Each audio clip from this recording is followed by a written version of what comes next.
Sarah, what have you done? Kerrigan, the die is cast. This is the last day. Your swarm darkens the sky of any planet. Forget Minsk. Forget all of it. When we are done here, I will return to my people and accept their judgment. Command, we've found Kerrigan. She's holed up in a Zerg base. I made my peace long ago.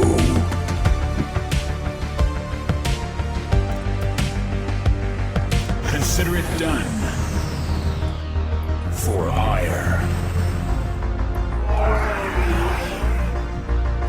Indeed.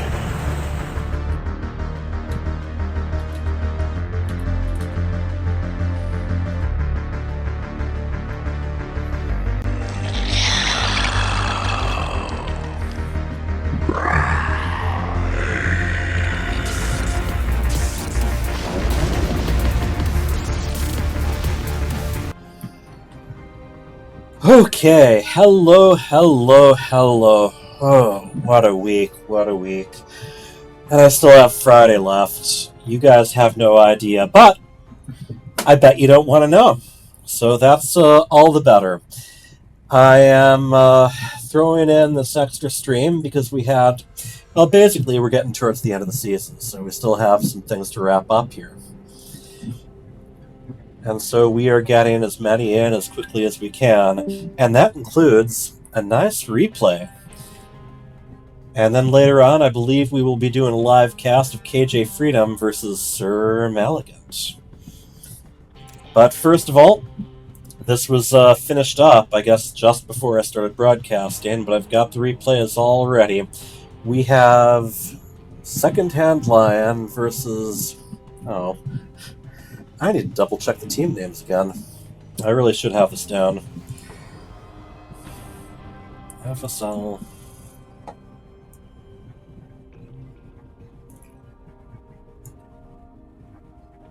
Secondhand Lion versus Churchill's Dentist. How could I forget that one? Yikes. Alright, well, I'm not going to give you much further ado, but I am going to set up just a couple things.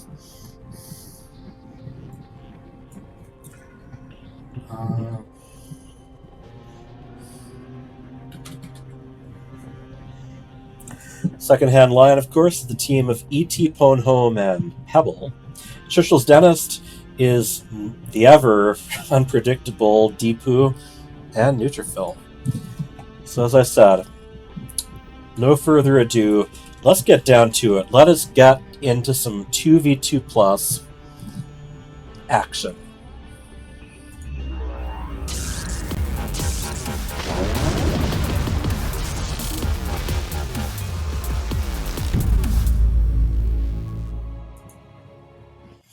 Here we go on Arctic Dream. In the lower right, we have the red Zerg. He is E.T. Ponehome. And his ever-present teammate, the Zerg in the orange, we have Pebble. Together, they are known as Secondhand Lion. And their opponents. In the upper left, we have the pink Zerg. He is... And his teammates. Rocking things yesterday, he is the light blue Protoss. The name is Neutrophil. And away we go. We have, well, 3 Zergs, 1 Protoss. And so far, only Pebble has expanded. We have E.T. Ponehome with an early spawning pool. Not unusual for him. And then Deepu also going with spawning pool and expanding backwards, whereas Pebble is expanding forward. It's safety versus offense. But yeah, we have quite a few Zerglings coming out. And away they go, not bothering to waste time with the probe. Well, a few of them a little indecisive. Attack moving, sometimes you gotta take what you can get. Right now, a total of 8 of them out, getting caught a little bit in that slow zone.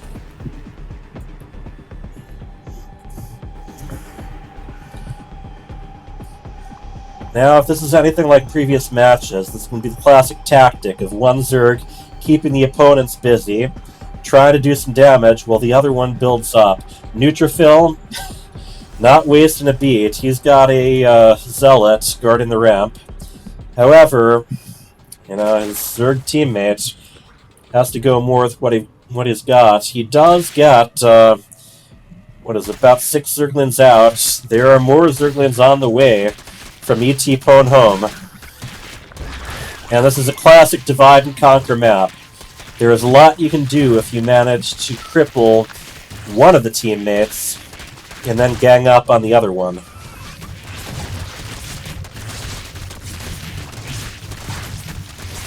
Ooh. Zergling's getting a lot of damage done here. There are still 6 of them left in total. A couple of them are still on the way. Fortunately, Adept's the rescue. Ooh. Okay, completely forgot that this is a replay, so I cannot do a battle report. Here we go, drones and Zerglings teaming up. Here comes another queen. And that other queen will go down. Oh man, these Zerglings are being a constant nuisance. 2 by 2 they come. Honestly, I think just a little bit more involvement from the drones would go a long way here, but Neutrophil still to the rescue, cleaning up the Baneling eggs too. Of course, E.T. is not letting up. He has not expanded, even. He is going Ling Bane, trying to do all the damage he can, seeing if he can finish what he started. These Zerglings are going to see what's up, though. He's going to find out the aggression is not over.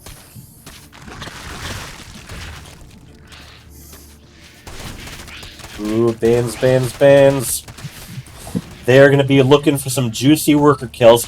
Deepu puts a couple ahead, but E.T. is showing some very good right-click attack, manual move control. Oh, man. That is, right now, Deepu has a total of 9 workers left between his 2 bases. This Adept handling itself well, guarding, putting us back to the minerals, and we have 1 roach out so far. Oh man. Deepu only has 1 worker, so I would have to say this has been a success. Now on the other side of the map, I don't know if Pebble's done much so far, but he is up to 39 workers, which is definitely the highest out of anyone right now.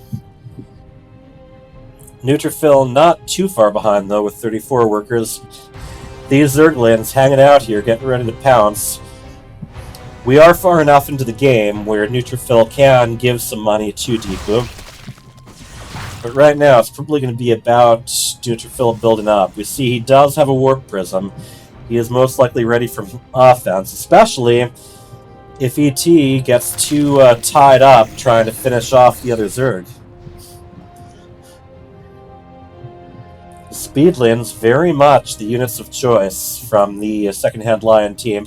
And I don't think Pebble is actually trying to build up an army. I think he is actually feeding E.T. Pwn Home, just giving him minerals to create more and more Zerglings. So if this army manages to reach Secondhand Lion's bases, they might not have a lot to defend with. Neutrophil, almost ready with Blink. We know he can put that to good use. What are we hearing? We have have the Warp Prism ready to nullify any defender's advantage, and I'm pretty sure that there's quite a bit of resources being traded around, as Deepu, despite having total of 3 workers, has a decent number of roaches. And here we go. Some nice armored ranged attacks. Pebble is contributing with his own roaches. Very good concave there. We've got some Balins going in. They don't get bonuses against armored units, but they do get some splash damage in to soften things up. More units warping in, more stalkers, and they do have blink. Meanwhile, on the other side, we have the Queens able to transfuse. Drones being pulled. They are pushing out. Deepu, I don't think Deepu has enough resources to just switch him into Ravagers at any given point. He has only, there's 1 Ravager, but that's it. Ooh, and I think this might be overwhelming before long. Neutrophil does have quite a few minerals, but he's sticking with the Stalkers. No mineral-only units here. They just keep clashing. These Queens starting to run low on energy, but they still have a couple transfuses to spare. Or maybe not. I think that's too little to do any transfuses from here. But look, it's pushing further and further back. That Warp Prism picks up 4 Stalkers and then heads for the exit. Here we go. No time wasted. Second-hand Lion immediately moving out, intercepting. Well, not even intercepting the Stalkers. They are heading right past. They want to finish Deepu off. Couple of Queens defending. They will get surrounded fairly quickly. And then, meanwhile, the roaches from Pebble are moving towards Neutrophil's base. Oh, man. Pebble actually has quite a bit of supply. A lot of that's the workers. We have the GG. The team of Second-Hand Lion has taken the win.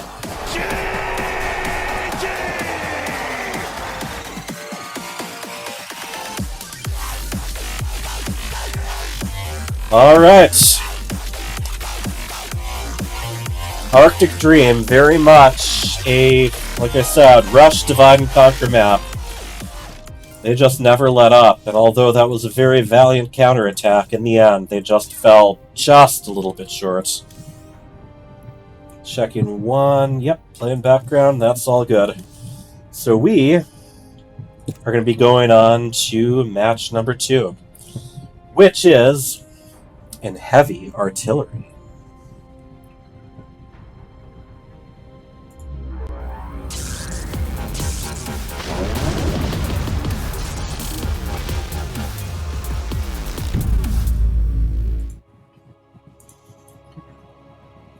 Here we go. Heavy artillery. Not going to be as easy to single out one player here. In the upper right, we have the Red Zerg, and he is E.T. Home and his teammate. In the orange, his Zerg partner. Together they are up 1 map. He is Pebble. And together they are Second-Hand Lion. Meanwhile, their opponents in the lower left, once again playing Zerg. In the dark blue, we have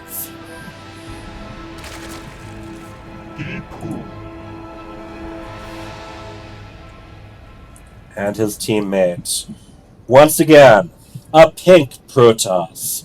He is called Neutrophil. And together, they are Churchill Dentist. Yes, indeed. Deepu and E.T. Home both expanding forward. Pebble moving backwards, so I don't think we're going to have aggression quite as early this time.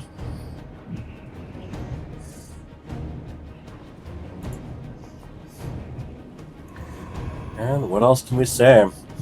Deepu jumps around between races quite a bit, wherever he fancies. We know he was experimenting a little bit with Terran in the previous team games, but Zerg does seem to be a popular choice for him overall. And that is what he was playing his last single series with, against me. Go ahead and check out the VOD, people.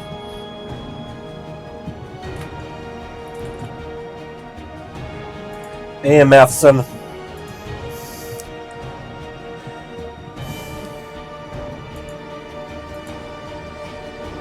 Alright. Scout and Overlord's getting there. Once again, ET with the earliest of the Zerglings. He's got 4 coming up.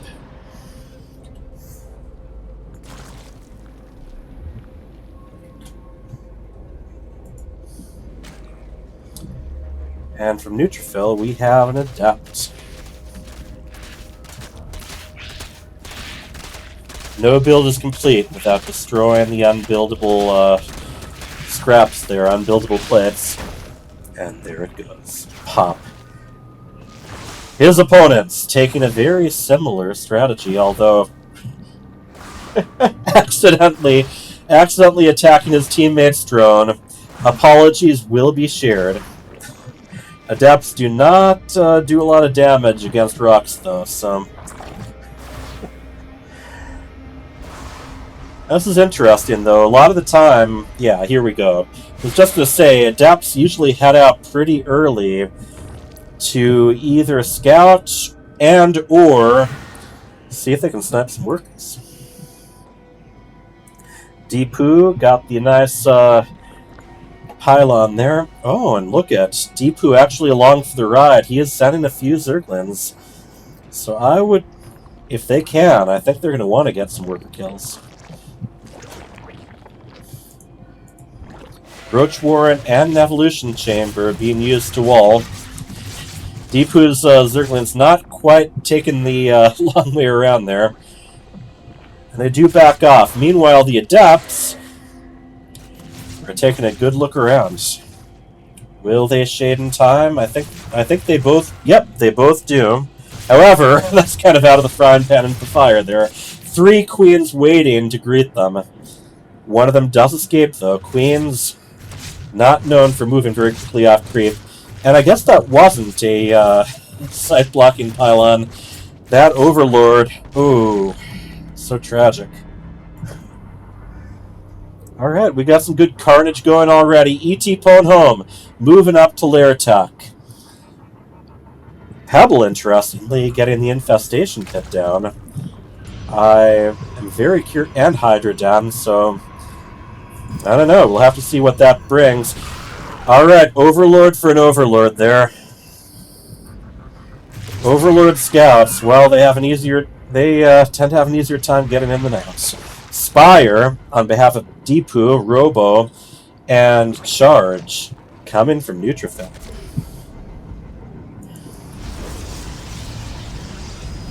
And I'm very interested to see what Pebble's infestation pit is bringing. Are we going to get Swarmos? Are we going to get Infestors? Are we going to move on to an early hive? Time will tell. Hydralisks are coming out. I'm assuming he's going to be adding a lurker down to this. Meanwhile, at almost 5.5 minutes, got a hatchery that's about halfway done. Everyone else, well, getting their third bases up, and here come the Mutmuts, flapping their wings for all they are worth. Deepu is going to see what damage he can get done, already sniping an Overlord. Now, what do we have? I know we have at least a few Hydras, not to mention the Queens, so... However, the Spore Crawlers are only just going up, and Deepu doing good, pulling his wounded Hydralisks, and yeah, those Hydras aren't going to do good one at a time, but he has more to join them.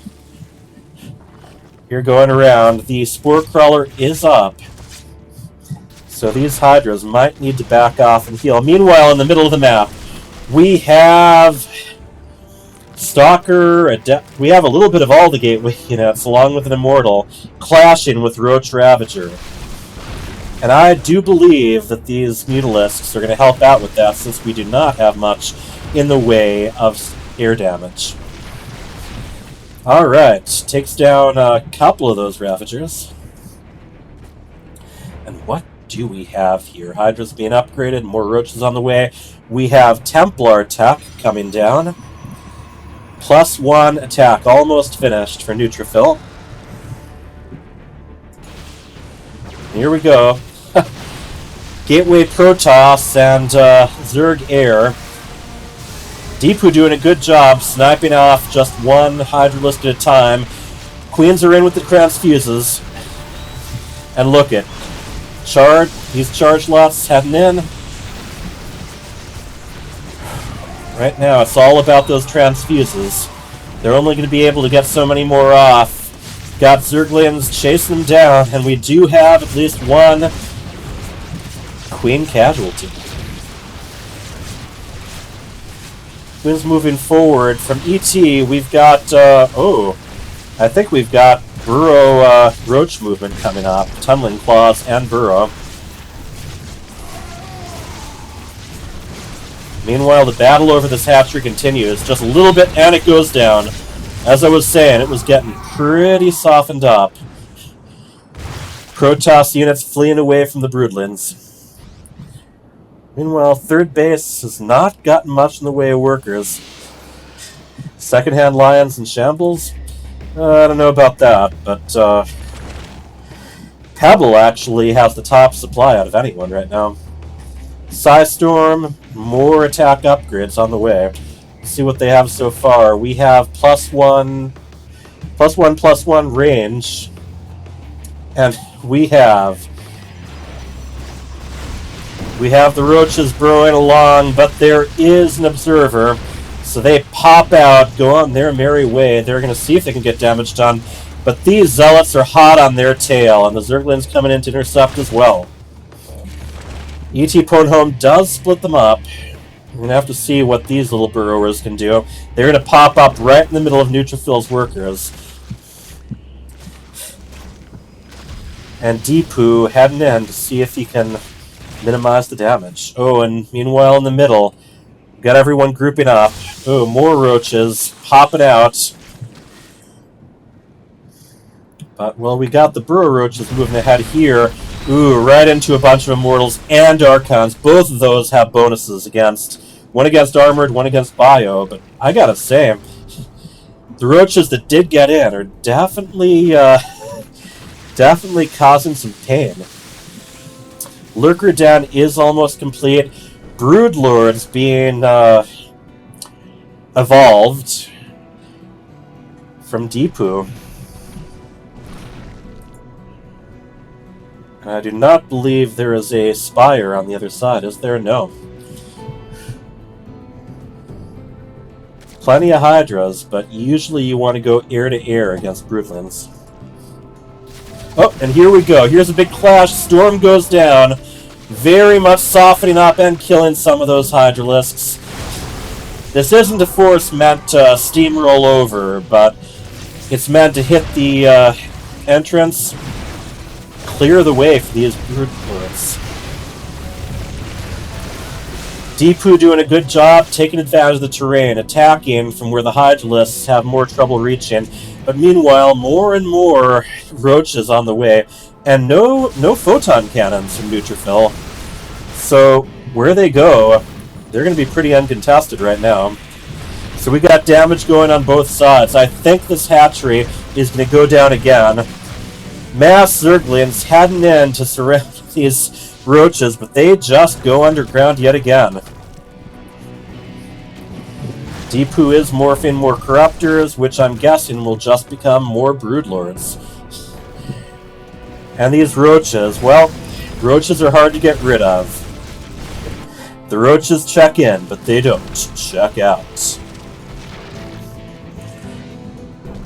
Oh, Matheson's being pretty silent right now, huh? So, here's the deal. Second-hand Lion, they've got a lot to offer. They do not have much of an answer to these Broodlords. The Queens and the Hydralisks, they're going to have trouble getting close enough. And, well, there's all this economic damage going on. Deepu is at least minimizing it with his Zerglings. E.T. Ponhome at only 45 supply now. Pebble, yeah, and no hatcheries left on behalf of E.T. Ponhome either. However, these roaches, it's not going to stop them. They are going to continue going. Unfortunately, the big issue, lack of detection at home, but I don't know how much of a difference that's going to make. Vipers are charging up. they're going to, yep, parasitic bomb on these broodlords. Deepu doing a pretty good job taking the the bombed broodlord away from the others. Also yanking them in. That's also a very valid strategy to just get it close enough for the Hydras and the Queens to hit. But ET is now at 6 supply, Pebble at 61. This may just be a matter of time now. We have the GG.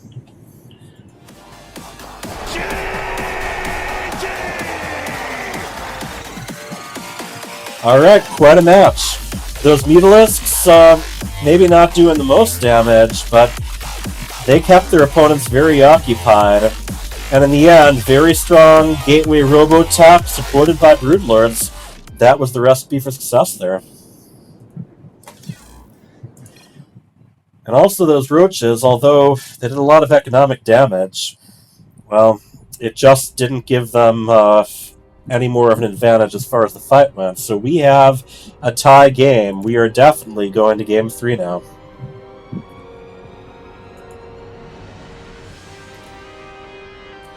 Game 3 will be on Nightscape.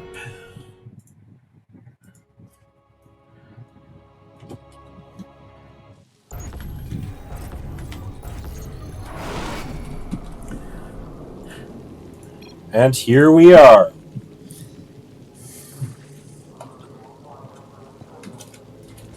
In the upper right, we have the red Zerg. He is E.T.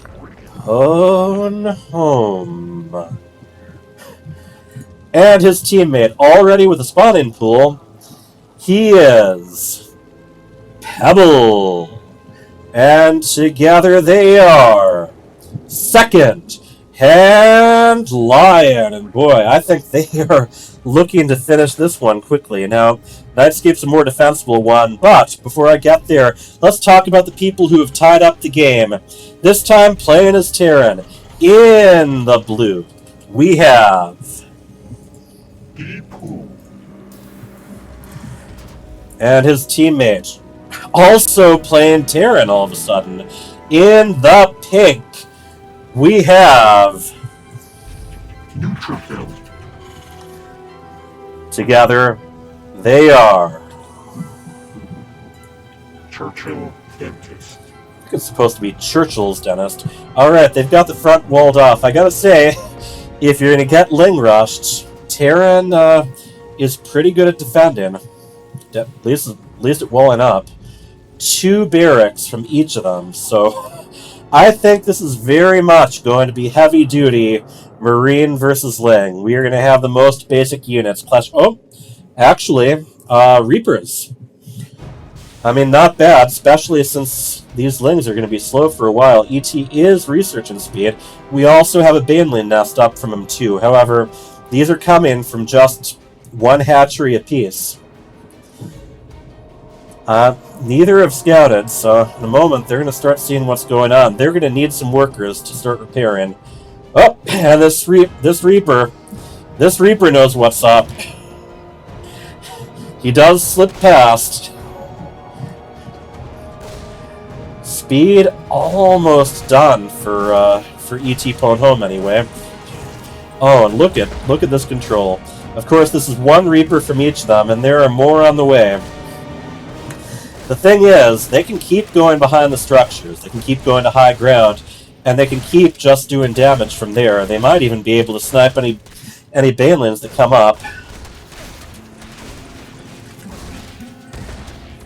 We didn't notice they race swapped. Yeah, it actually took me a moment. Deepu, I'm used to him shifting around between them, but Neutrophil, well, I mean, no doubt he's got some experiences as the different races. Quite a few Banelings being morphed in. We've got 6 on the way. He is going to try to just bust right through the supply depots. Bunker is starting to go down, but it's going to take a while to finish up. Reapers splitting up left and right, with Neutrophil's Reapers falling back and Deepu's Reapers charging forward. And here we go. The Lings are heading back home. and the Reapers are hot on their tails. Right now, the only upgrades are Metacolic Boost, Ling Speed for E.T. Pwn Home. Pebble's Lings are not benefiting from that. Pebble is putting down... Oh, wow. Look at how slippery these Reapers are. You know, they haven't even been doing much in the way of grenades. They have just been constantly on the move, though. What do we have coming? Some spine crawlers? Oh, quite a few Reapers cleaned up. However, Deepu's Reaper is still on the move. I think there's going to be a lot of chasing in this match. I gotta say, I would like to see some grenades here and there. You got them. You might as... Yeah, there we go. There's the bouncy grenades.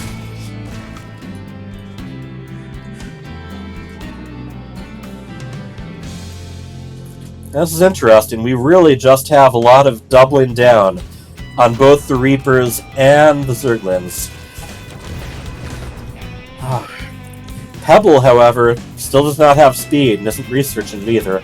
Although both the Zerg have put down hatchery expansions. ET has a ways before it finishes, though. Alright. Reapers are splitting up. Only one of them manages to reach the safety of the bunker. We have SCVs being pulled. Joining in the fray. More Reapers popping out. Here we go. A lot of chasing. Lot of chasing. I think we've definitely had some where the games were primarily just one unit each. Deepu, ooh boy. Once again, he is down to just 11 supply. 10. Neutrophil moving out with his.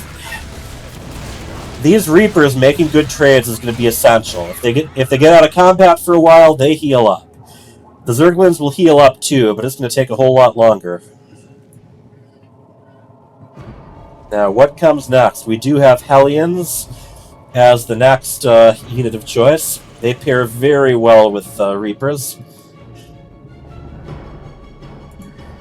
We have a couple Zerglings out here looking for oncoming guests. What do we have? Here's... Once again, I think we're finding Neutrophil having to mine for 2. Sometimes that's just the way it works. Sometimes there's one player who ends up taking the heaviest of it. Bunch of Queens hanging out together here. The Reapers are going to want to try to go where the Queens are not. More and more Reapers. More and more Reapers. More and more Zerglings. ET Pwn Home at 35 supply. Oh. Now, if they really want to do well, yeah, let's see if they can... Yeah, they bounce back towards the creep. It can really pay off if they bounce away from it.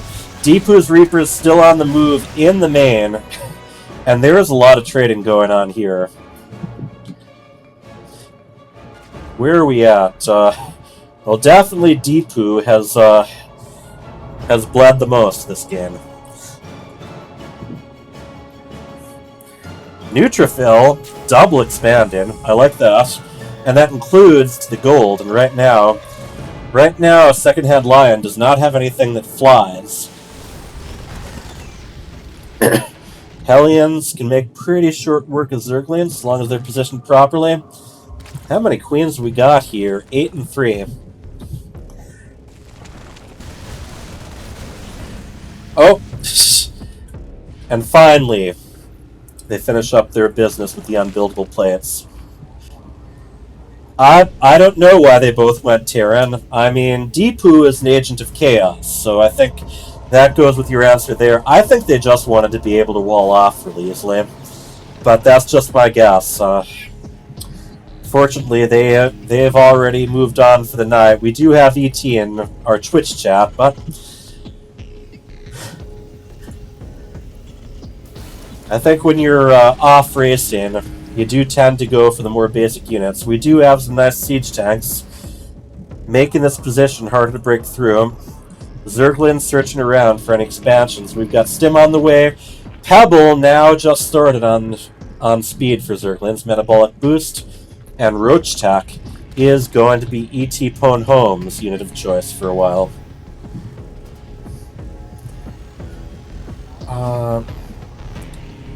Trying to remember what economy is. Resource? No. I've got a cheat sheet somewhere. Income. Control I. Oh, but that's just in the that's in the Observer mod. Medevac's coming out. This is interesting. You don't usually see Reaper Tech continue this far into the game. I mean, they are moving out of it into Factory and Stimmarine, and there they are. Oh, look at this. Yeah, behind the Reapers and the Hellions, we have a fairly healthy number of Siege Tanks, Vikings, and Marines. Stim just about to complete. The timing's almost spot on. They arrived just a little bit early. And these tanks are going to be doing quite the job zoning. Pebble is he's about to put out some Hydralisks. And these Queens still very much the anchor for all this. Deepu only at 20 supply. Deepu has what? Yeah, 16 SCVs, and that is just a few Reapers.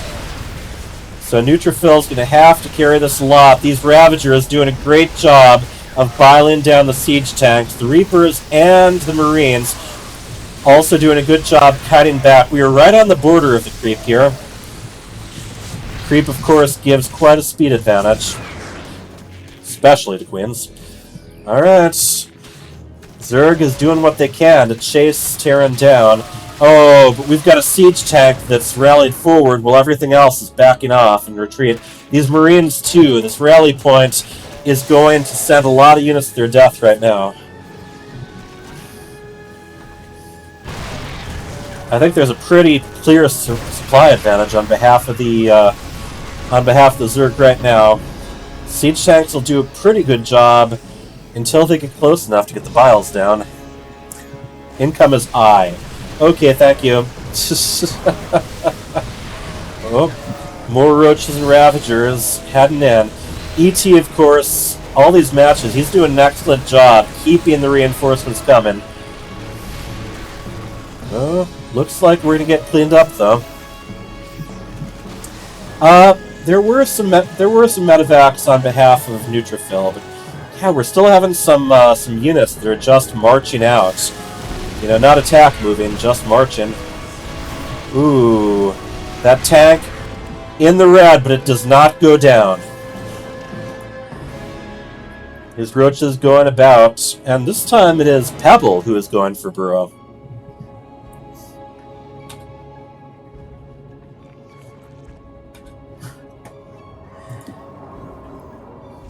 Now, I feel like the team at Churchill's Dentist probably would have wanted to get this done quickly with some sort of early tank bio push, but this is going long. This might benefit the team that's a bit more experienced with their choices. This expansion isn't going to last long. He's going to have to cancel it. Oh, I do not think it was canceled. Alright, these Marines are going to have to fall back. Oh, that one was canceled, though. They're going to have to fall back to the tanks. This is a very good tank line. But in the end, they can keep moving forward more and more.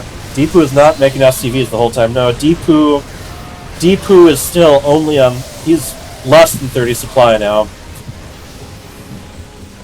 And he never actually took an expansion. Neutrophil double expanded, so I'm assuming that Neutrophil's mining for both of them. Roaches and Hydras in the base. This is not where you want them. You do not want them standing right there at the exit of the barracks.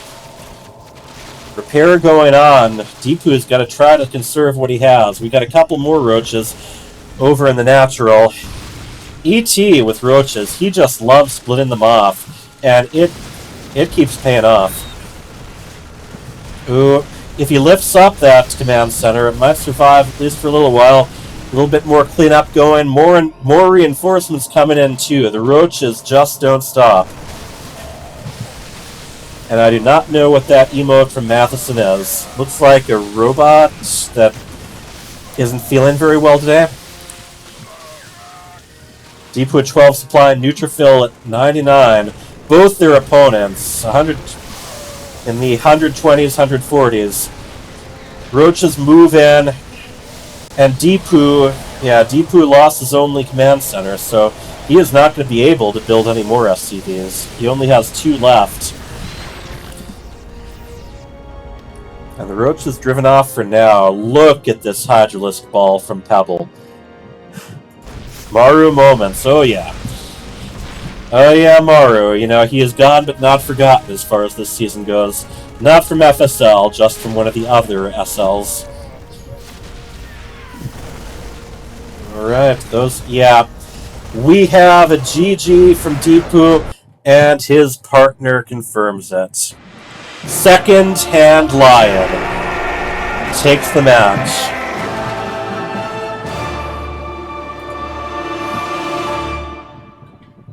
Alright. Lion first game, Churchill second game, and Lion taking the victory match. Let's see. Do we have the next round of guys ready?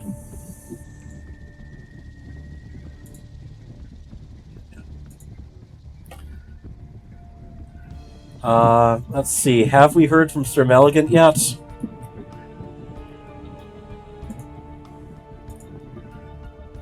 Maligant, sir.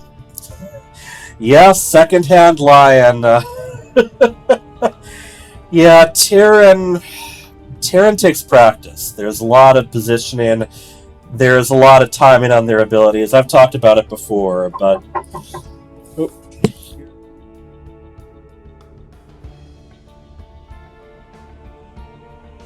Oh, he is? Alright. Then we will have KJ Freedom versus Sir Maligat in just a moment. Let's see what they have, whether the maps have come up yet. Scarlet, you can't. I'm on camera. What about swapping lists? We missed them.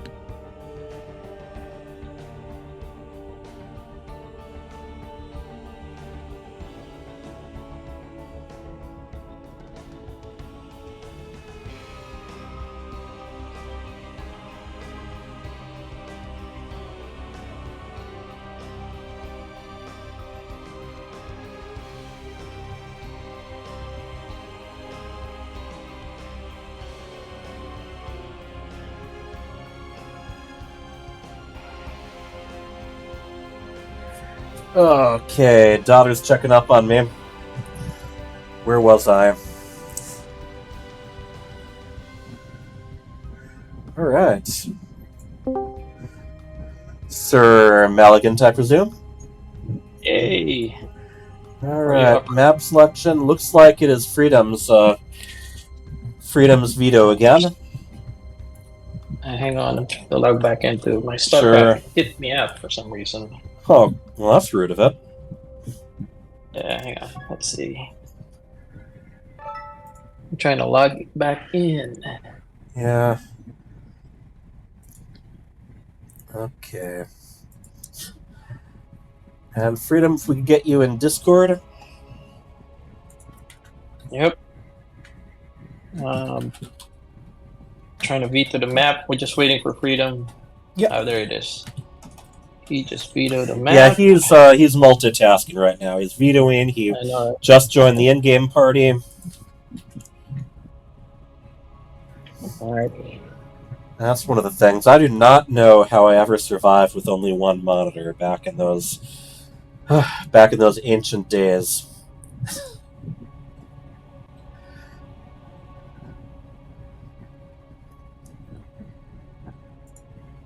Alright, well, let me bring that up right now. Maps. And trying to Okay. join the camera room. Yeah. So we are going to start with Neo-Humanity, move on to Ancient Cistern, and then, should it go to a Game 3, we will be hitting up Altitude.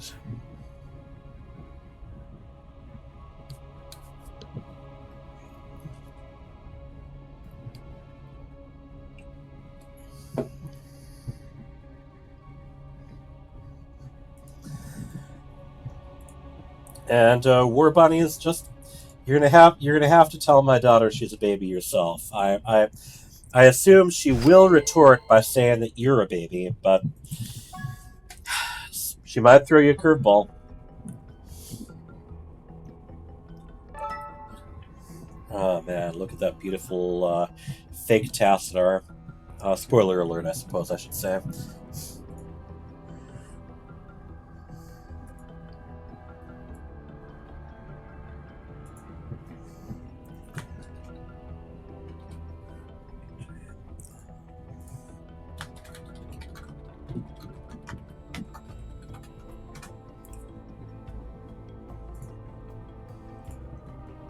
Alright, got everyone up on webcam.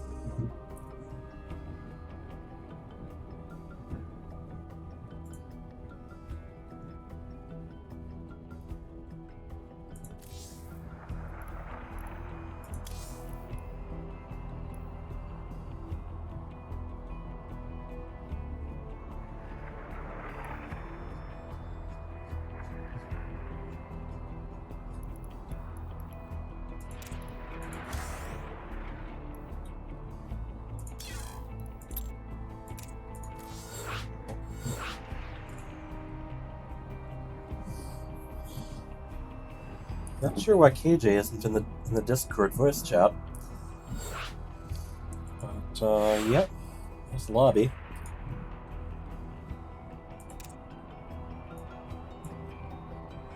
Oh well.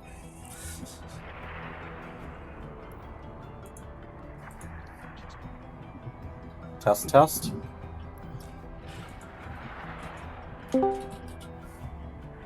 Hello, can you hear me now? Hello. Hello. Hey, All right.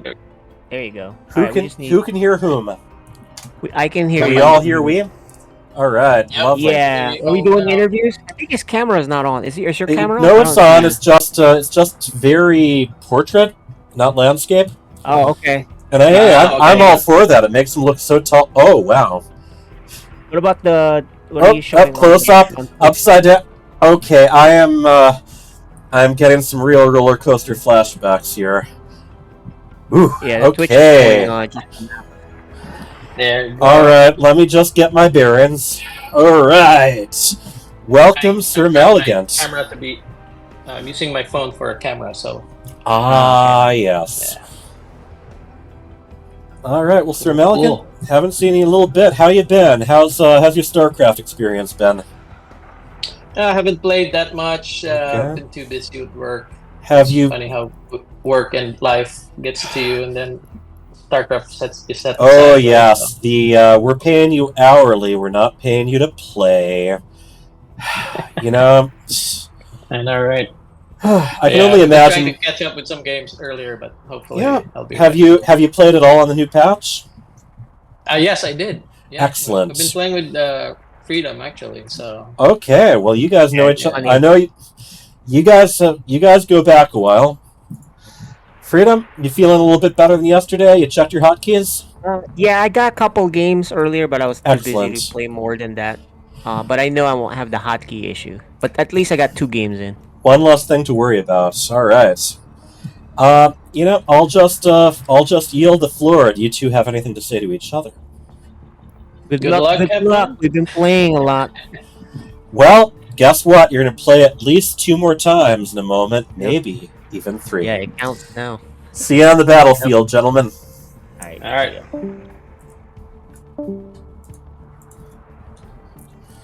All right. Freedom says go, go.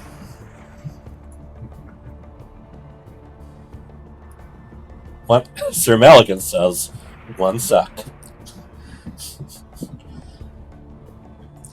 The cell phone adjustment that really reminded me of that co-op mutator where it keeps changing the camera angle on you, and it actually starts to hurt my head after a while when they have one of those.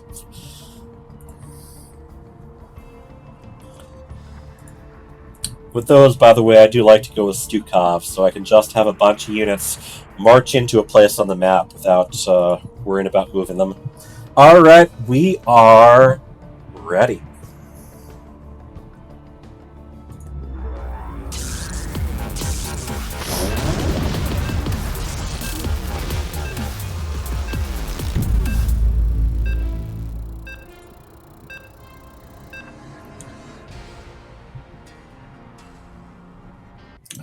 Yep, there we go.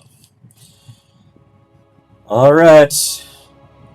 The map with the weird little barriers and slowing things in the middle.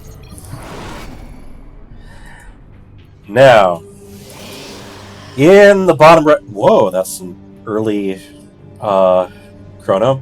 In the bottom right, we have the green Protoss. He is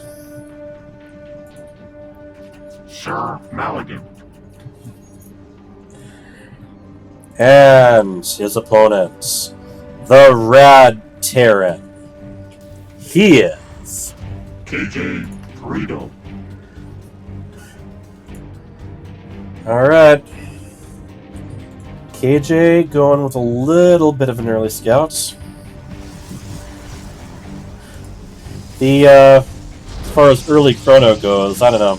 I usually wait until the first pylon's done so that you can get the maximum number of probes spat out instead of just 3.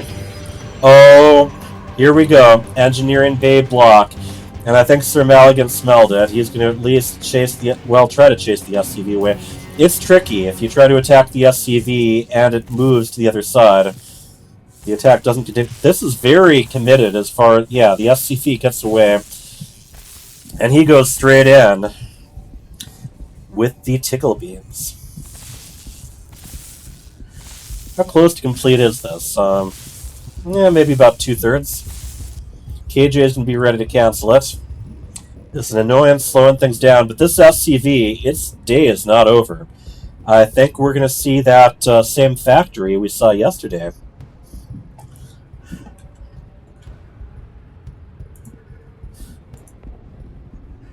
But, back home. Pylon goes down. Engineering Bay gradually losing its health. It gets cancelled. It did its job. And the Nexus does move ahead. We have a nice little line of buildings just in case Reapers try to sneak in, but I don't think that's the plan. I think Freedom wants to travel via medevac.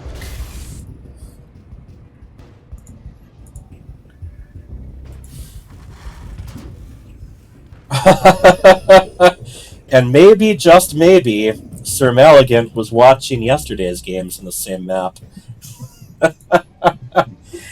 You know, one of the things I love, obviously, KJ's got a lot of family in the FSL. He's got a lot of people in the FSL. They're involved with his Psystorm gaming team. He's not an unknown guy. And look at this SCV. Was already pretty hurt. Oh, and the probe is even to take a souvenir home with that mineral. That mineral cluster. Bunker going down in the main. We do still have a starport going down, but it's going to be in the base. And let's see how this Hellion fares against that Adept. Oh, back home. Reaper does get in. It does have to take the long way, however. Oh, the Hellion, not bothering with the Adept, just runs right by. Cruising and cruising. Classic mobile Terran harass force. Hellion Reaper. Yeah, and Adepts, they take a while to kill buildings. Alright. Hellion away, factory lifting off. We do have a little bit of defense at home. One cannon is warping in. I believe there will most likely be another close to the mineral line. He knows the threat of mines. So far, no mines on the way. Both of them just mining. Oh, here we go with the Reapers and the Hellions. They are going to try to race right up to these probes. How many will they get? One goes down. Ooh, look at that Hellion. The Gateway Force not attacking for a moment, but only 2 probes killed total. Oh, look at this. That factory might have lifted off, but it did not go far. There's a reactor being added, so I would expect there will be Widow Mines coming out of it still. And here's that little ravine slow zone. Twilight Council just completed. Warp Prism on the way. And as we guessed, Widow Mines. They can be very scary. striking from beneath.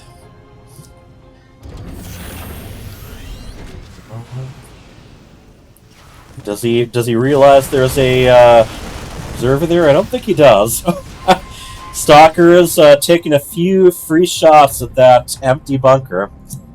Oh, these widow mines really taking the scenic route. Splitting up and going around. No attack moves here. The stalkers are just distancing themselves from the mine. Ooh, one stalker goes down.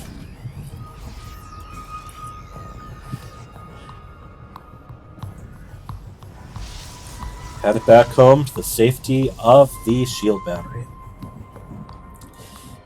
This medevac, however, is going to be able to bypass that area. There is a cannon in the base, but those probes are going to want to move away. Yeah, probably not the perfect place to put them. Those widow mines were still within range of the cannon. Well, within detection range, I mean. Oh, but look at that. Look at that pylon going down. And the cybernetics core will have to be rebuilt before we can make any more stalkers, adepts, or sentries. The bio surrounds the gateway force. 2 widow mines, seeing if they can find a good place to be planted. KJ definitely not missing a beat today. Ooh. Moment of lag there. I'm not sure what that was all about.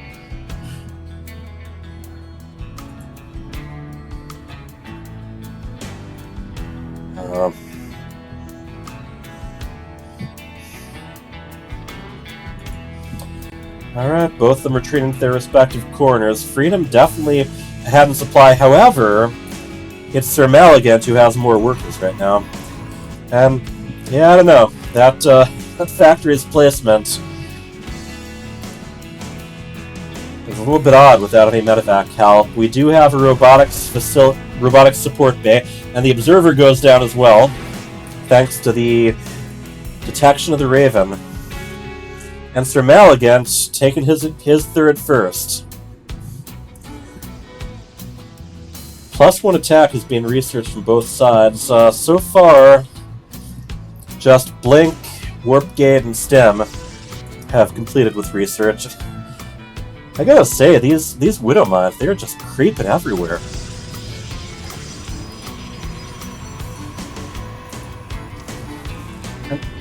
Do we even have any observers? Yeah, we do have an observer still. Where is it? Oh, middle of the map. Oh, I see. It's going to try to move to the same spot. Well, close to where it was before. And the map gradually becomes a garden of Widow Mines. We have a total of 7 Widow Mines in play, including 1 at a possible 4th location. Combat shields finishing up. +1 ground weapons for Protoss. Just about done too, as well as charge. And here we go.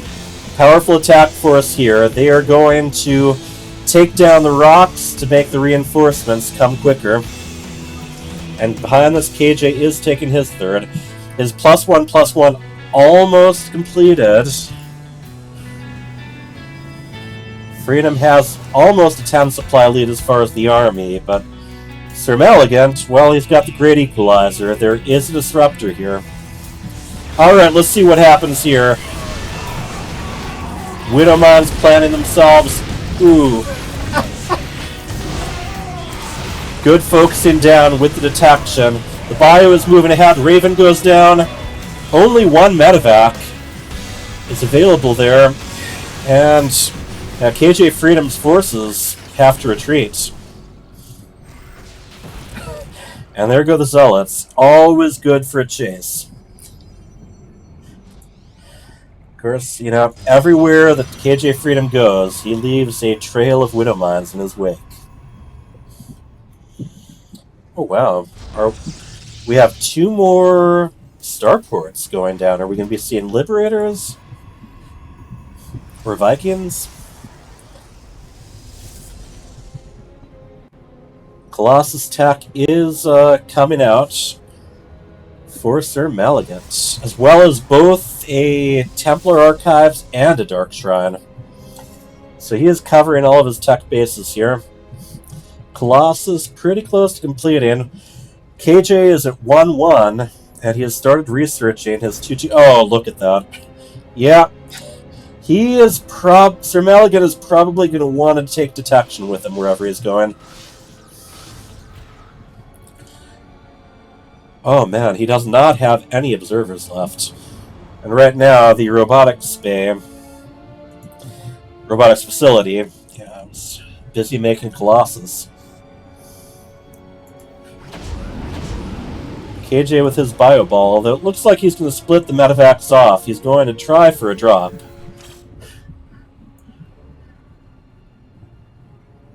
What are we going to see here?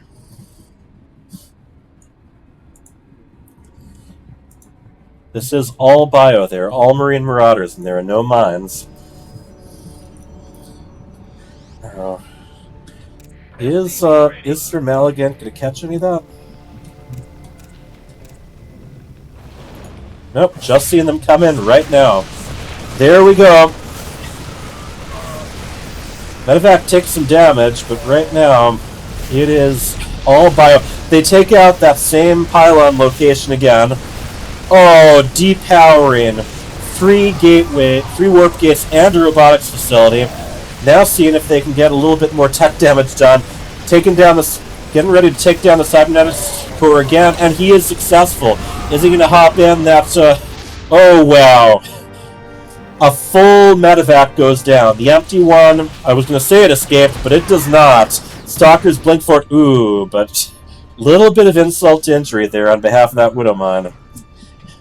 And that is going to be something. I think Sir Maligant is going to be seeing Widow Mines every time he closes his eyes for the rest of the day.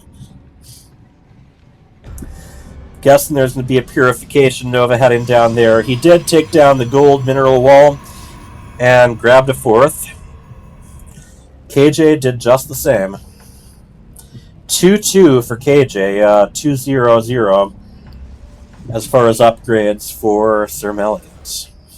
I think this is very wise, putting down just a pylon to keep an eye on things. Oh! And there's the welcoming party for that Widow Mine. However, here's another one where there is not detection. Boom! You plant them, you leave them, you watch the carnage. That's Widow Mine tech for you. Look at this, Dark Templar warping in the middle of the map. Oh, Sir Maligant's going to want to get his forces together, though. We have quite the bio ball with Liberator and Raven support. Although once again, not a lot in the way of medevacs. Alright, there goes the pepper. Psionic Storm, Psionic Storm. There's plenty of splash damage available. However, he's only getting kind of the boundaries of the bio ball. Nexus dies. And Sir Maligant, well, I mean, the army supply, even, but that took a lot out of him. Looks like he is going to counterattack. And he is taking a path where there's definitely a lot less Widow Mines. Oh, look at that. Another medevac goes down with its passengers. More Liberators on the way, another Colossus on the way. Yeah, these, alright, that is not something you want to step into. It's the old don't step on a crack game, except don't step inside that circle. Oh, another Dark Templar. Look at these Liberators just leapfrogging ahead, and that poor, Immortal. He is still at it, takes out a missile turret, but after the missile turret took it... Oh, wait, what happened there? I guess it died.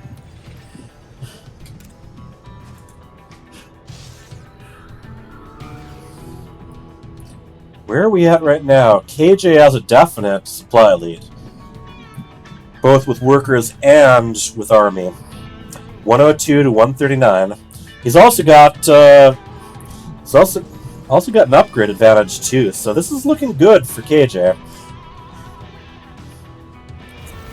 his Liberator and Marine Marauder group is on the move again and using the Zelnaga Watchtower to keep an eye on things. He does not see the army there, though. And look at this. Liberation Zone, Liberation Zone. Sir Malagant without any air units, so it's going to be tough to deal with those. Especially with all these Marines. However, with so few medevacs, none right now, every stem is going to be permanent damage for a while. Permanent for a while. I don't know if that means anything, but...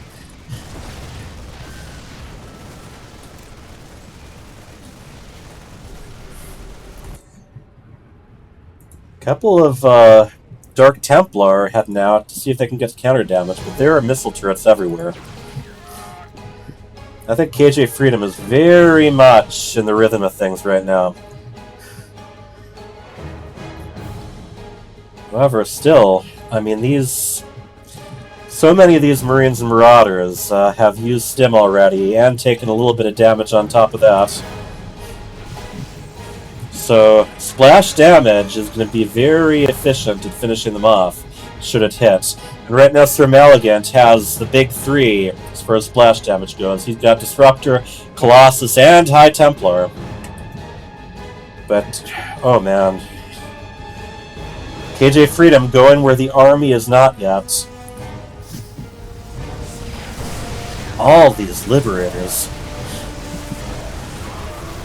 A bunch of these Marines and Marauders are so damaged they're not even able to stim anymore. And Sir Malagant doing a pretty good job focusing down those Liberators. Liberators, yeah, they're kind of slow to take out Colossus, but if there's enough of them, yep. Excellent cleanup job, but Sir Malagant is still very much behind. That's 17 army to 55.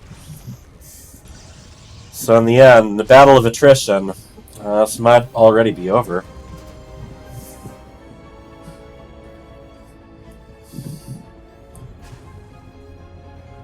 Malagant up to 2-1 as far as upgrades.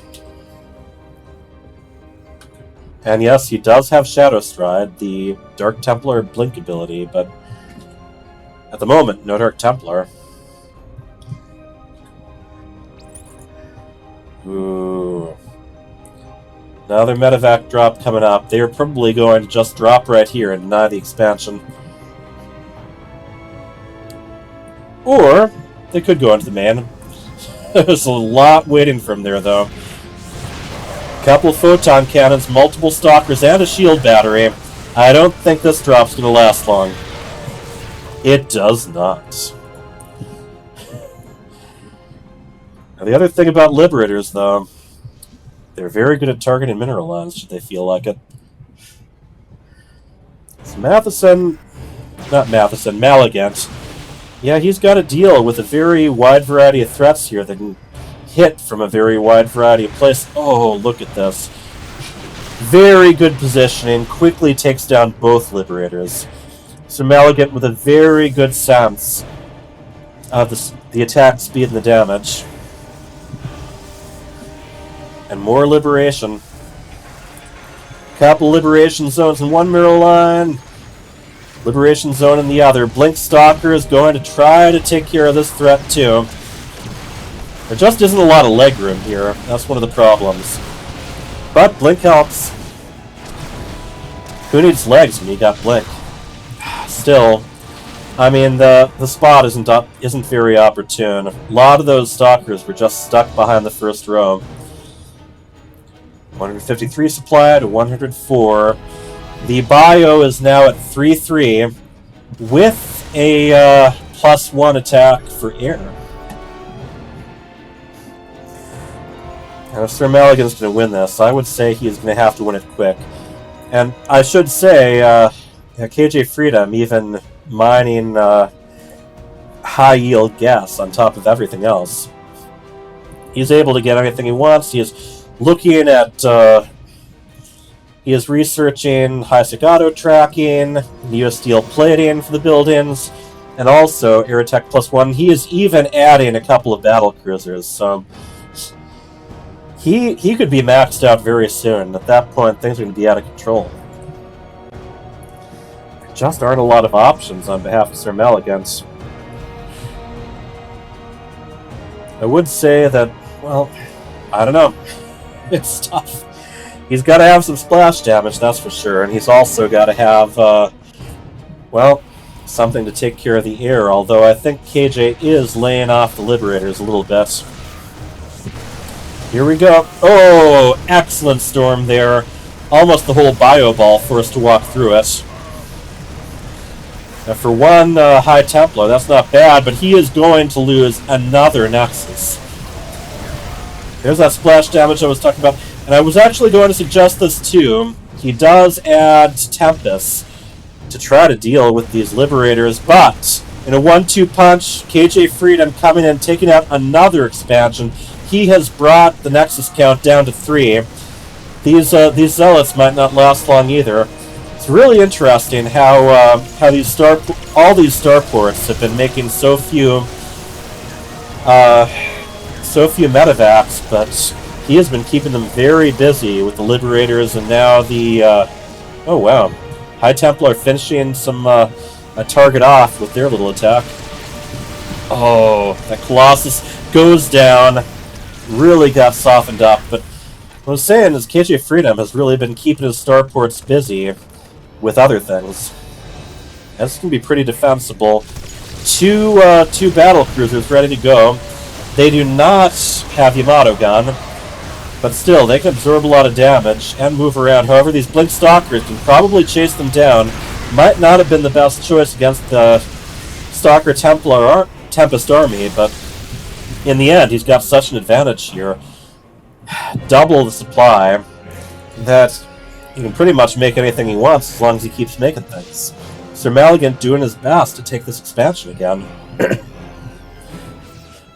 Income right now, yeah, almost double for minerals for KJ, quadruple for gas, thanks to, oh, it's even just 2 SCVs here.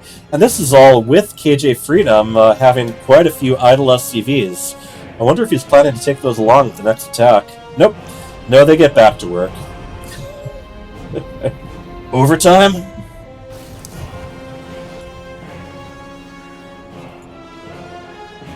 Oh man, Sir Maligant isn't going to be able to do much waiting there. It might just be a question at this point of, you know, charge ahead and die, or sit there and wait to be charged at and then die. 5 battle cruisers on the move now. Freedom is taking the slow way, just coasting them along so that they can tactical jump away when they need to. 47 army to supply to 120, 42 worker supply to 80. KJ Freedom is maxed out, and these are +2 damage. That doesn't hurt anything either. They are going to just strafe past, throwing down blasts all the way.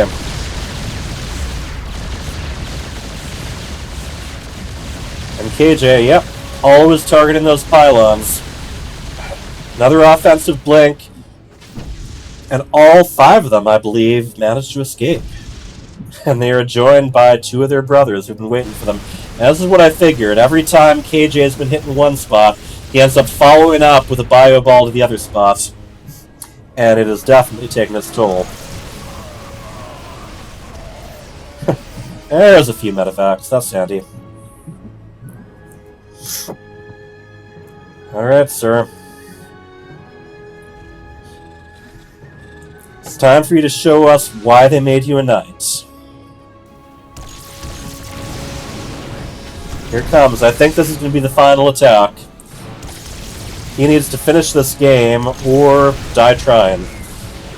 But, yeah, look at this. Oh, wow. I'm not sure what those... I guess those probes for long-distance mining, but yeah, we have the GG.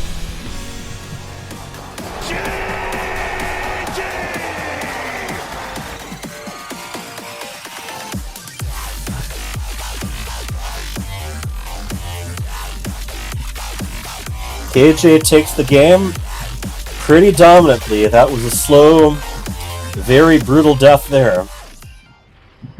In the end, yeah, he just kept the damage coming. He just kept getting further and further ahead.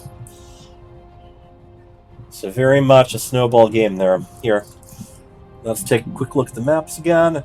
Game 2 is going to be on Ancient Cistern.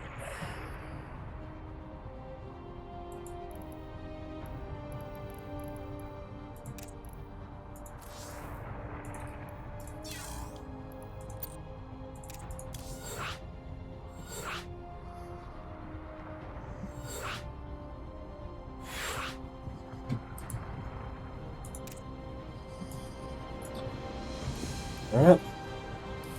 Let's get ready. I mean, Sir Malignant, his early defenses were excellent, but gradually, more and more damage just kept mounting up.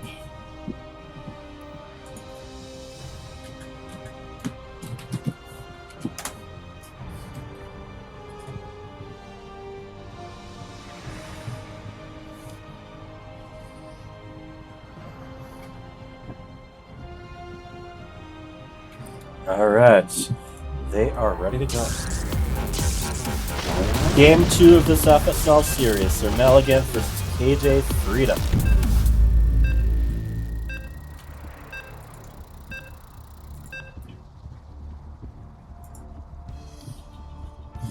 Thank you for those of you who are watching. Alright, a much more green and pleasant map.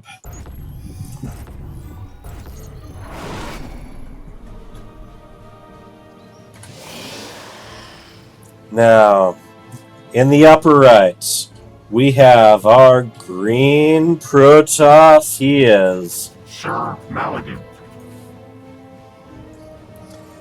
and his opponent. Up one map, the red Terran. He is KJ Freedom.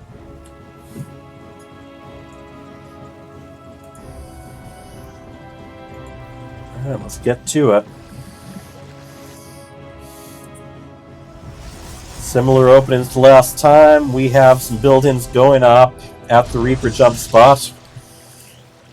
And a supply depot barracks wall. Nothing unusual there. Now what, Matheson? I don't know. Matheson's, as he said, is kind of updating here, but boy, those comments have been fairly random. Sir Maligan sending the probe out nice and early, just in case there's another engineering bay block. But KJ Freedom is just taking a nice early command center. Sir Maligan doesn't want any surprises here. He is searching around the borders for any proxies.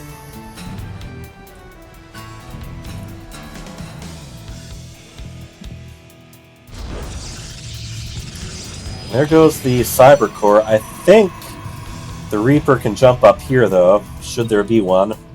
There has not been one so far. We have a Marine building.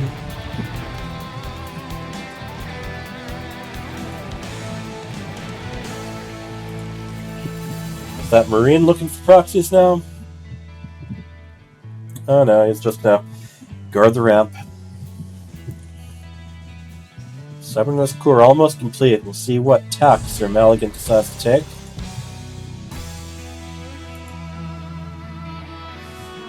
Now, deal is, might seem more defensible at the choke point by the natural, but there is an advantage to fighting on high ground.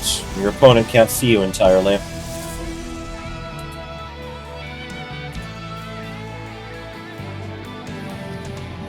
As far as that tech goes, Twilight Council is almost complete. And there's already, one adept coming out. He's going to shade the men, take a look around. KJ taking his time, instead of a factory or even another barracks, he is going greed. He is making another command center that I'm assuming he's going to float out. And we will see what this adept thinks of that.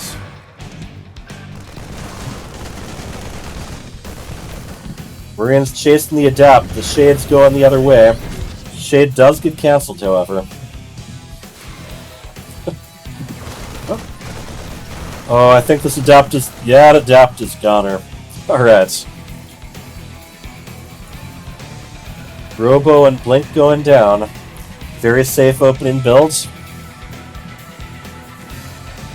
KJ, meanwhile, elects for 2 more barracks.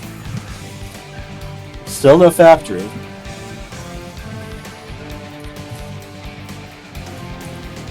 This is interesting. Not a lot of tech, but a lot of economy. And this command center already being transformed into a orbital. Little command. I think KJ Freedom is not anticipating a lot of aggression right now, and so far he's been right. Ooh, and here we go. Marines on the way. Now, that orbital, as soon as it's done upgrading, it can make SCVs and it can drop mules. Oh, this probe is going to be able to flag the warning sign, though. What is this? 9 Marines, I believe? Let's see how Sir Malignant reacts. He does have a shield battery. About 4 stalkers so far. Oh, man. Down goes 1 Marine.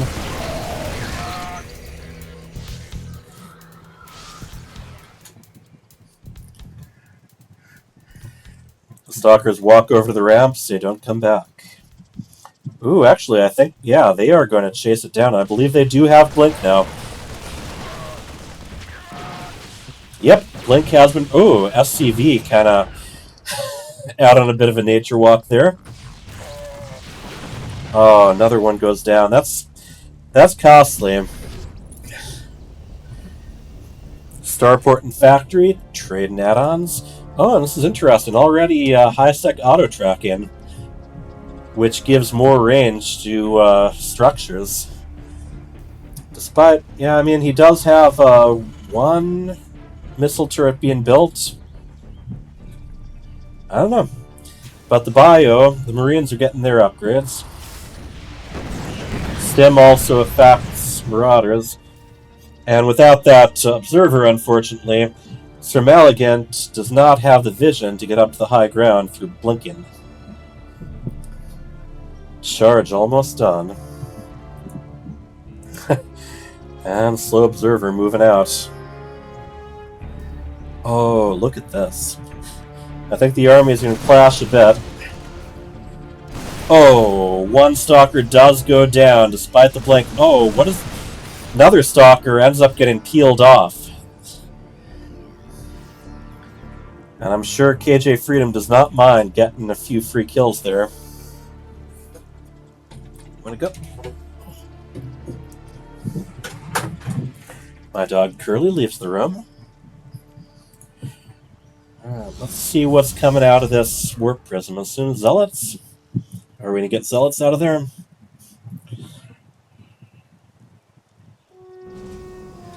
I don't know why Concussive Shell keeps starting researching and then stopping.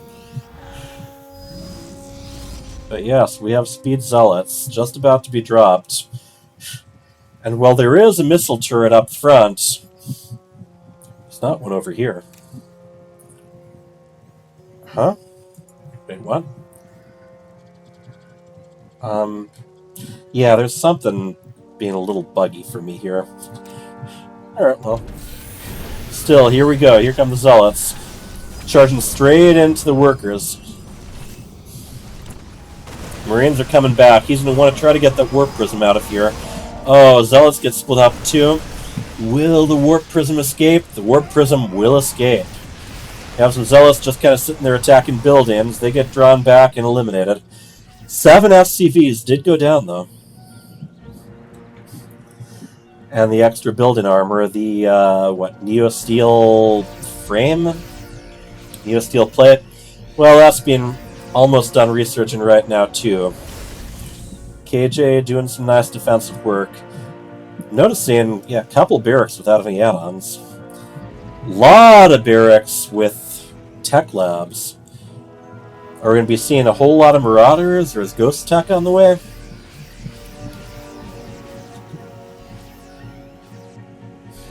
Oh.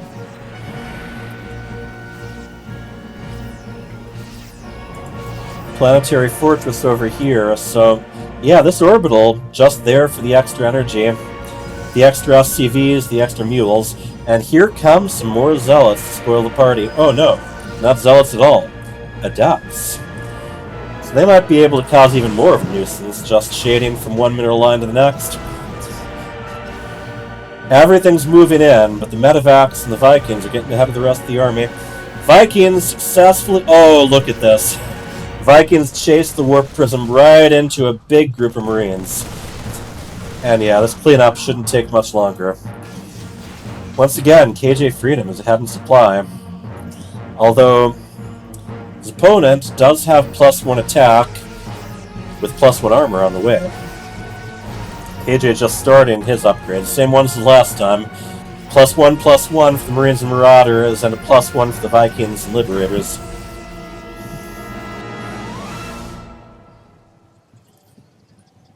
Back home, Storm is being researched, and we do have one disruptor. Here it comes. I think that was another observer going down. And the Medivacs head towards the border of the map, so they can shoulder along it and then come in. More defenses just going down for Sir Melicat, however. They both have 3 bases, but KJ is maintaining at least a slight supply lead in each. 146 to 127. So we will see how much work these Medivacs end up doing.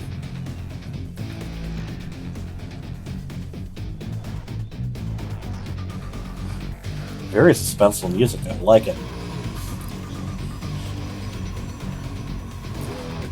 It's the Medivac March. Alright, boost him in. He's going to drop him right next to the cannon. Oh, look at that. Psystorm waiting for them right away. Zealots getting warped in as more of them join the party. We have a Guardian Shield up and a couple of Disruptors. KJ packs up and leaves for now. One Colossus is coming out, and oh, Mule to repair the Medivacs. Not bad. But a Colossus and a Colossus range upgrade, Thermal Lances, is on the way. I've got to assume that KJ is going to try that same thing again in a moment.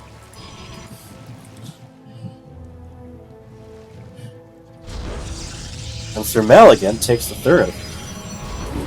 Oh, look at even more Medivacs getting loaded up. So yet another 1-2 punch coming up, I guess.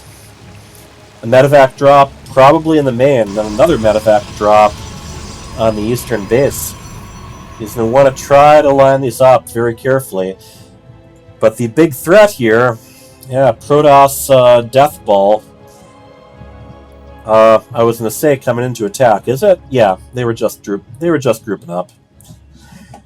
And all these Medivac drops and this move out means there isn't to be much back home. He does have tanks among them at least, though. And here we go, simultaneous drops.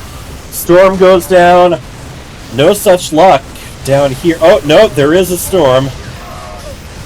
So the lightning is his ally. Oh, and here, not satisfied with attacking just 2 spots at once. Here comes Hellions, Marines, and Marauders at the base that's just going down. It completes, so there won't be a chance for cancel here.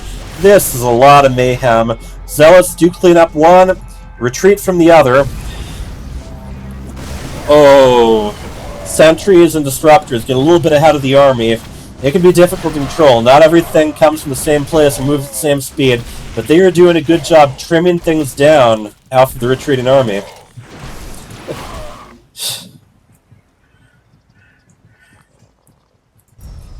KJ Freedom takes the 4th.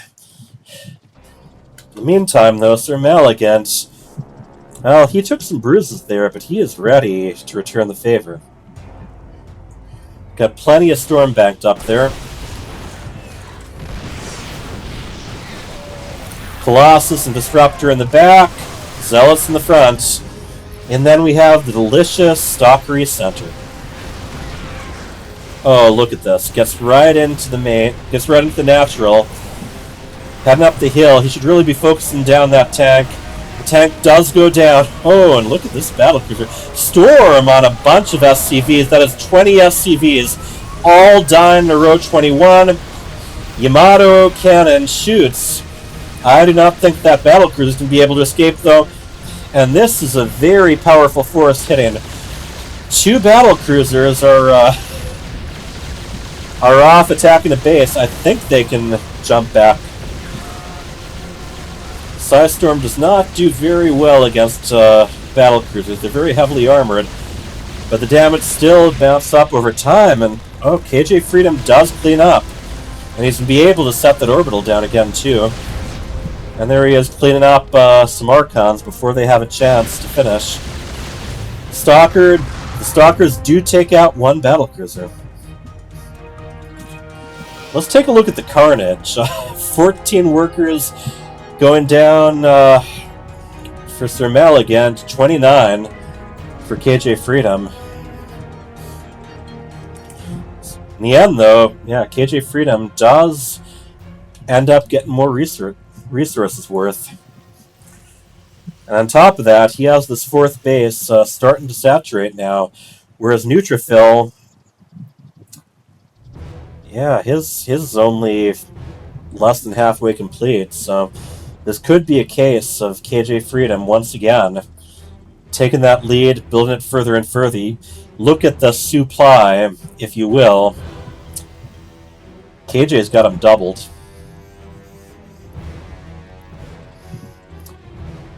That attack, I mean, it did a lot of damage, but it was also very expensive. He lost a lot of value there.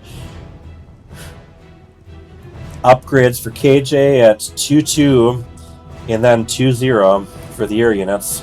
And he's almost done researching the Disruption Matrix, what is it called? Something Matrix. What is the Matrix? Interference Matrix. Thank you. Thank you to this Observer mod for telling me that, because that would have been bugging me.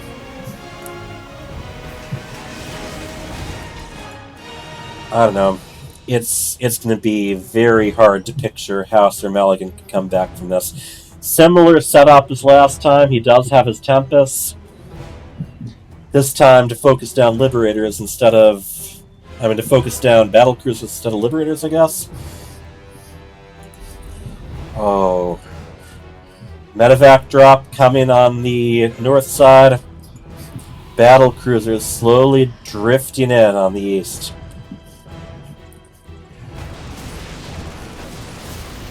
In both these games, KJ has just been doing an extra job. Hitting multiple places and hitting them hard.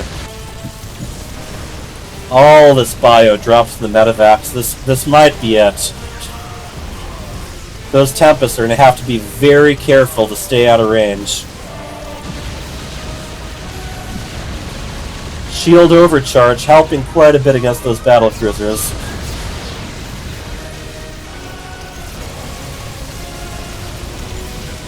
And once again, a good cleanup.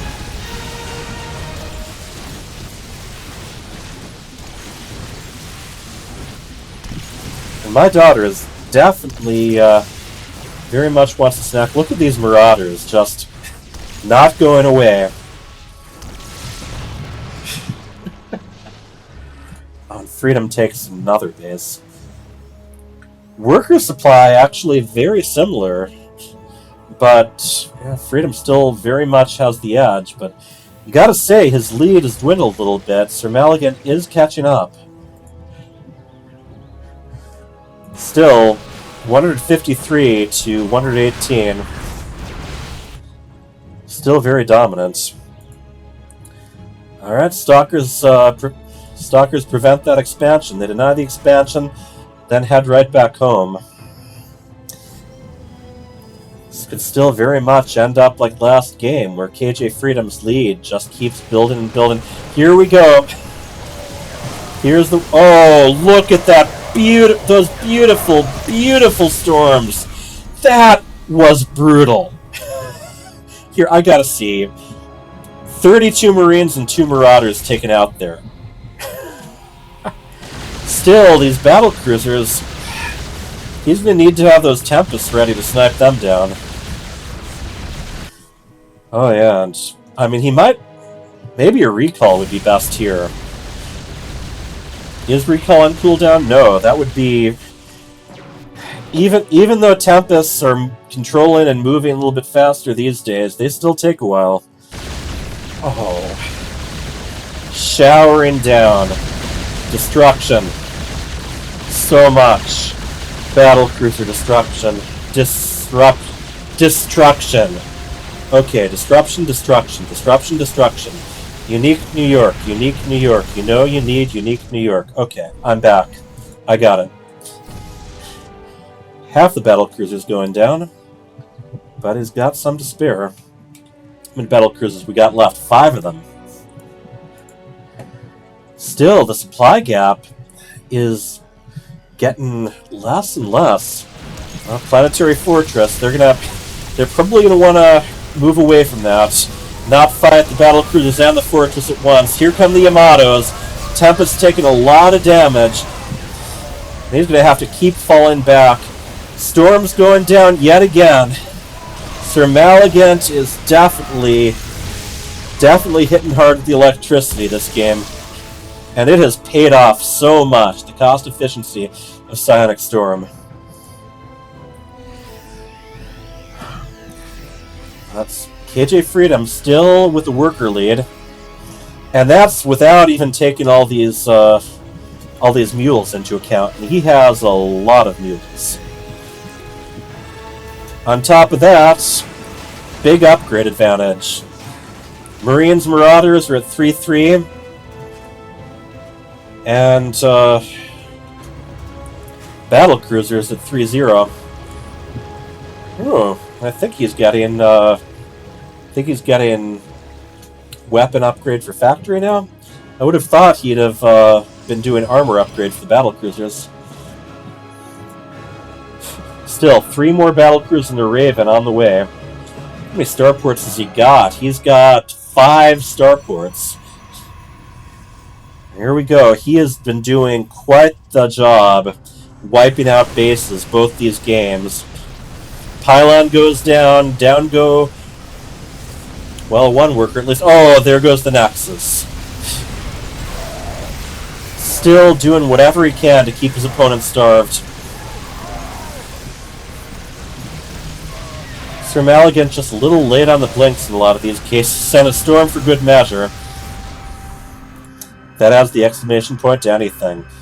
Now back to a 48 supply lead. And all this time, too, these mules, they just keep raining down. Check it out in his main base. 3 orbitals here alone. He has a total of 4 orbitals.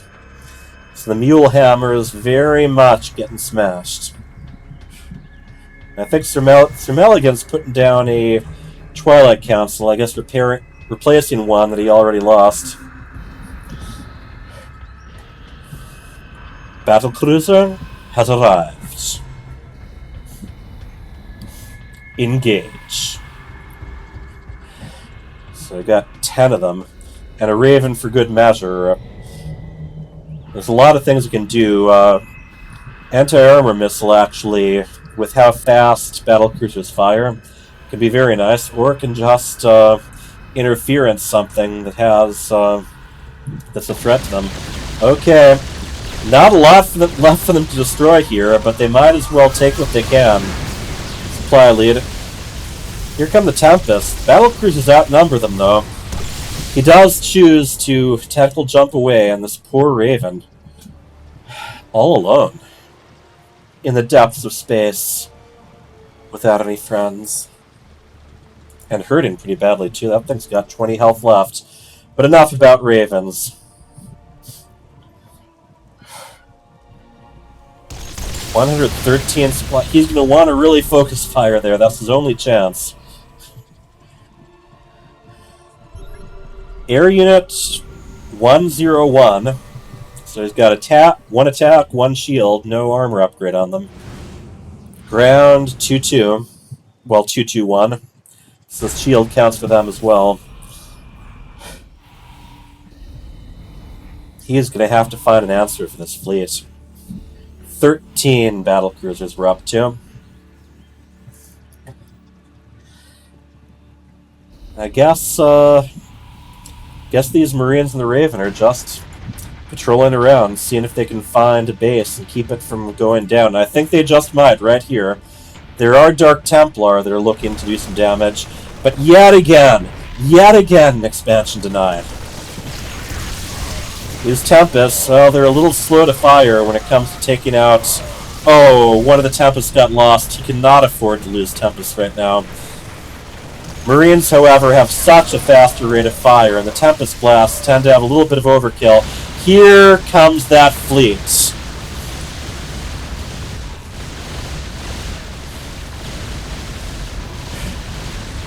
Just raining down destruction wherever they go.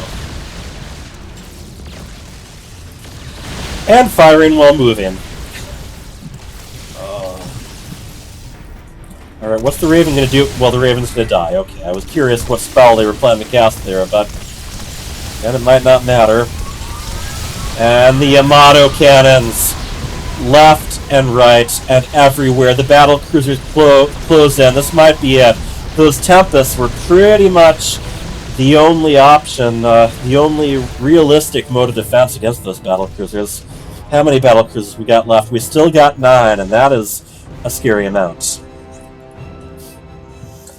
Dark Templar just hanging out here, making sure that yet another command center doesn't go down, but we have a command center just floating its way to the corner now, complete with a battlecruiser escort. Disruption, destruction. Disruption, destruction. Eugh. Words hard. Alright, yeah, that's a planetary fortress with plenty of detection around it. Then again, will it go down? Will it go down? There's repairing happening. And yes, those are the Templars, the Dark Templars that could. They successfully slay the beast. And now, just for the sake of it, they're cleaning up some missile turrets too. 160 supply to 117. 36 supply army lead. Look at KJ Freedom's bank. He has, 38,000 minerals, 36,000 gas. Scanning everywhere. And those battle cruisers, he hasn't used this much. He's used tactical jump almost strictly defensively. But if those battle cruisers want to just be somewhere and start attacking it, they can be somewhere and just start attacking it. It's very interesting, Wings of Liberty and, Heart of the Swarm, battle cruisers weren't known for their mobility, but now they can fire while moving, and they can tactical jump. Ever play the second Terran mission of Brood War, where you're stealing a bunch of Minx battle cruisers? This is a similar level to that. 14 battle cruisers. Hyperflight rotors being researched for Banshees, just the heck of it. And I'm not even sure what that other... I think that might be the Liberator range. I'm not sure what that icon is. I'm going to have to take a closer look at that later. Alright, anyway, battle cruisers. Battle cruisers just floating ahead, attacking all the way. The Stalkers doing a relatively good job sniping them down. We are down to 12 battle cruisers, but that's still a lot. Here they go. Yamatos are going to start shooting. More Stalkers go down. 8 battle cruisers left. Sir Maligan actually doing a really good job chasing them off, but in the end, 6 of them do escape. Still, look at this carnage here. That was some important tech buildings he lost.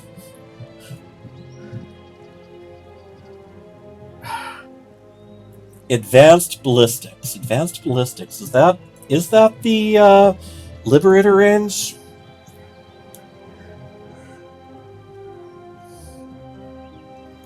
SC2 Advanced Ballistics.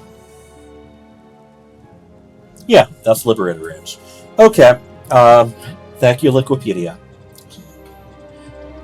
Definitely getting some more... Oh, look at that. Yeah, he's not going to waste the Hyperflight Rotors. He has 3... He has 7 Banshees coming up. And I'm also not... Caduceus Reactor. Is that Medevac? Some of these late game Terran upgrades are ones I just don't see much of. And of course, some of the upgrades got switched around recently too. Ooh, only 19 army left. I think those Tempests are almost it, right? 3 Tempests, 1 Dark Templar. And, yeah, a couple of Stalkers. And once again, getting them out of there. And that gives me a chance to look up Caduceus Reactor. I'm learning a lot today.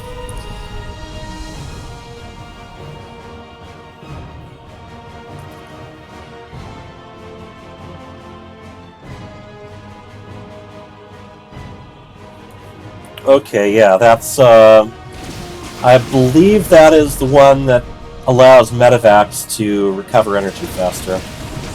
And yeah, these guys have cloak and hyperflight rotors. They can just slip in and slip out. And that's if there's even the detection. Yeah, look at that.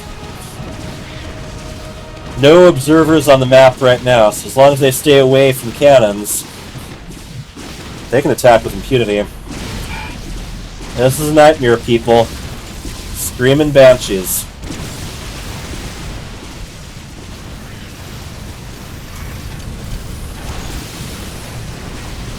Yeah, he's not even bothering to cloak them.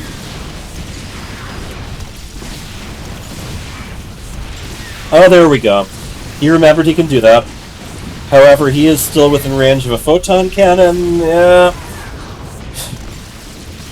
Some of this is just styling. I think there's just some starport units that KJ Freedom hasn't gotten a chance to use much. 73 supply to 157. It ain't looking pretty. Yeah, just like last game, very much KJ Freedom getting a lead and then just building on it and building on it and building on it. Yamato! Cloud of Banshees here.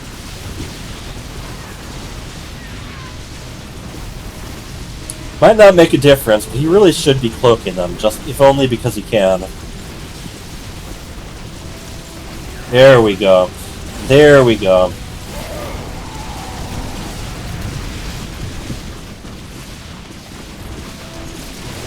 You know, Banshees are one of the few things that exist in StarCraft, Warcraft, and Diablo, except in Diablo and Warcraft, they're actual, you know, mystical beings that scream or stuff. I guess in Warcraft 3 they actually possess people.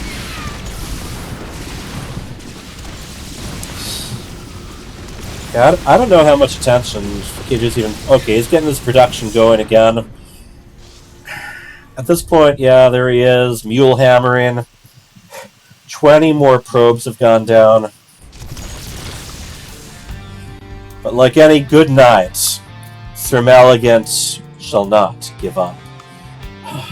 And what do we have? Still no armor for factory or starport units. I think you should check that off the list. But factory units are almost up to +3 attack. 232 for ground Protoss. 332 for air Protoss, as far as upgrades go. So much supply efficiency and just letting the mules do their work and not even worrying about the SCVs. But even then, he's 64 SCVs to 24 probes. Yeah, it might be clown time, although he's missing the secret ingredient. If you're clowning, you really gotta nuke people. You gotta have those nukes.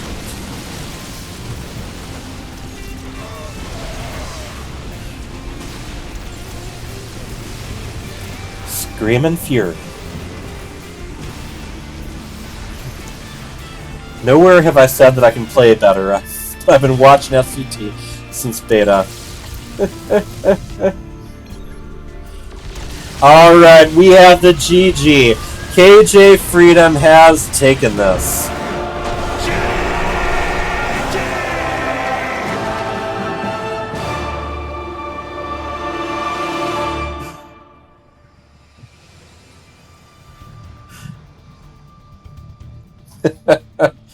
Playing with food indeed.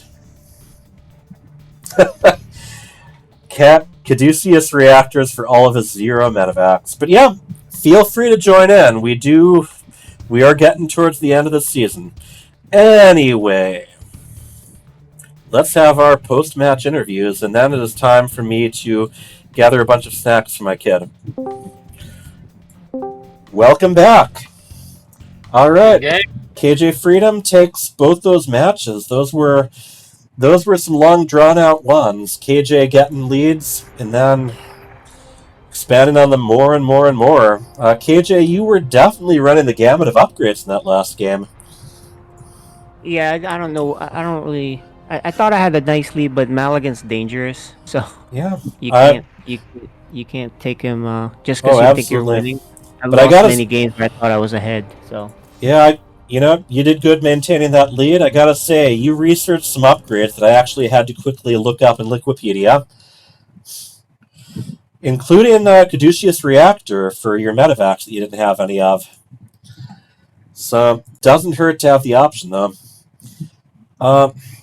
I'd say both of those, Sir Maligan, you did a pretty good job defending early on, but gradually all those two-pronged attacks took their toll. Yep. No, my control was so bad. I need to turn off my F2s. Oh okay. yeah, I Like, did that a long time Just ago, what the man. The heck? F2 screwed me up. The Not F2 me. screws me Yeah. up at this level. Because I put some forces to guard the expansions, and then when I F2, it just come with me. It's like, oh, you gotta be That's kidding where me. Terran could be nice. You can kind of anchor some of your forces down, at least with siege tanks and Yeah, liberators. exactly. Yeah, in game one, That's why he found my factory Immediately. It totally ruined my plan. I'm very curious, Sir Maligan. Were you watching his match yesterday? No, I did not. Okay, just curious because I saw the start of it. I wasn't able to finish it. I had to leave. He knows me though. I mean, Maligan Yeah. is probably the best scouting player I've ever seen. He finds everything. Yes, he was definitely on top of that. I mean, I moved that far away and he still found it. So I was like, all right, forget it. Yes, Yeah. indeed. And yep, some What pretty was that? good. It was supposed to be Helians. No, I was gonna do a mine drop, but you killed my Oh, mine SCV. drop. Yeah. Yeah, you killed my Okay. SCV, so I couldn't do it. But you know what? I think how I started to win the games was the battle cruiser harass. I think that's what happened. I think you were harass also in general. able to kill my expansions, so. Oh yeah. You Well, weren't yeah. at the expansions like you usually are, because we played many times, me and Maligan. So I play safe in some places, and I'm like, oh, he's not here. Great. So I just took it. But normally I don't get those bases, and that let me snowball. Yeah, and you were doing very good at doing multiple drops at once each of those times. Sometimes even hitting them right at the front with another force. So yeah, like you said, F2 can be tough to do if you're trying to defend multiple points at once. I gotta say, game 2, those storms, Sir Maligan, those storms. Yeah, wasn't enough though, but I thought I was way ahead in game 2, and he just would not die. So I was like, I'll just do slow expansion harass with. Yeah. I was too slow to get to my capital ships. So by the time it was too late. Yeah, both those games, the Tempest might have been just a little bit late as far as taking on the Liberators and the battle cruisers. So, there's always some room.